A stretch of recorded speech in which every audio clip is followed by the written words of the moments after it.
Welcome to கஸ்து official channel. இந்த கோயில் பார்த்திங்கன்னா அனுமார் கோயில் தாங்க. நம்ம கோயிலுக்கு போகலாம்.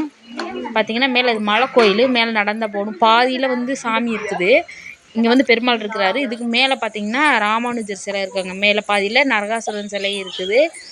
இந்த கோயிலில் ஒரு ஸ்பெஷல் என்னன்னு பார்த்தீங்கன்னா, இந்த கோயிலில் மட்டும்தான் தமிழ்நாட்டிலே நவகிரகங்களுக்கு தனித்தனியாக சிலை இருக்குது. எல்லா பக்கம் நம்ம சுத்தம் பார்த்திங்கன்னா 9 சிலை ஒரே இடத்துல இருக்கும். ஆனால் இந்த கோயிலில் மட்டும் ஸ்பெசிஃபிக் என்னன்னு பார்த்தீங்கன்னா நவகிரகங்கள் தனித்தனியாக இருக்குது. சரி வாங்க அந்த கோயிலை பற்றி பார்க்கலாம். இந்த கோயில் பார்த்திங்கன்னா செங்குத்தாக இருக்குது, பாதியில் சாமி, அதுக்கு மேலே வந்து ராமானுஜர் சிலை இருக்குது. பாருங்கள் இப்படி தான் இருக்குது. சைடில் எந்த ஒரு சப்போர்ட்டுமே இல்லை இந்த கோயிலுக்கு. பாதி வந்து பார்க்கிங் டைல்ஸ் போட்டிருக்காங்க, பாதி வந்து பாறை.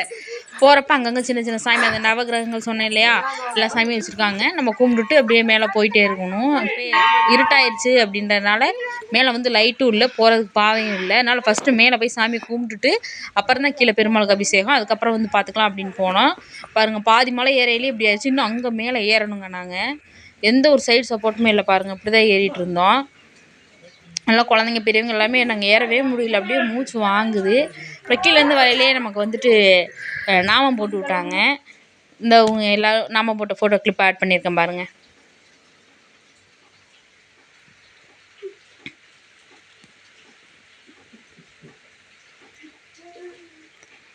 எனக்கும் கூட அந்தளவுக்கு சூட் ஆகலை, அப்பாவுக்கும் பிள்ளைங்க நல்லா சூட் ஆகிருந்துச்சு.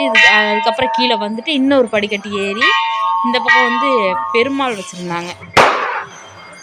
பெருமாள் சாமி பார்க்க வந்துட்டோம். நம்ம பார்த்துட்டு கீழே வந்து சாமி சப்பரம் எடுத்துகிட்டு நேராக போயிட்டு மேலே போய் விளக்கேற்றிட்டு வருவாங்களாம். கீழே எடுத்தால் நிற்கவே மாட்டாங்களாம்.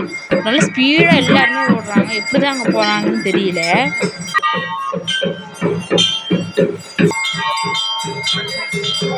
வந்து பார்த்திங்கன்னா பெருமாளுக்கு அபிஷேகம் நடந்துருக்கு.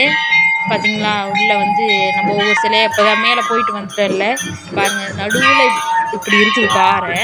அது குடஞ்சி சென்டரில் பாறை சுற்றி வந்துட்டு கோயில் இருக்குது. பஜனை பாடிட்டு இருந்தாங்க இந்த இடத்துல. இந்த கோயில் உருவான கதை வந்து பார்த்திங்கன்னா கல்வெட்டில் இருந்துச்சுன்னா, நம்ம அனுமார் வந்துட்டு கடலுக்கு வந்து சீதையை காப்பாற்றுற கல் எடுத்துகிட்டு போயிட்டு இருந்தார் இல்லைங்களா, சஞ்சீவி மலையை பேத்து எடுத்துகிட்டு போயிட்டு இருந்தார்ல, அதுலேருந்து கொஞ்சம் உடஞ்சி விழுந்த பாறை தான் இதாமா. இந்த மலைக்கும் பேர் சஞ்சீவி மலை தான்.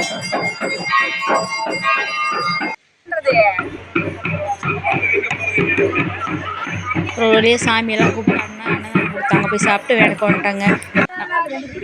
முடிஞ்சு இன்னொரு வீடியோவில் உங்களை சந்திக்கிறேன். பாய்.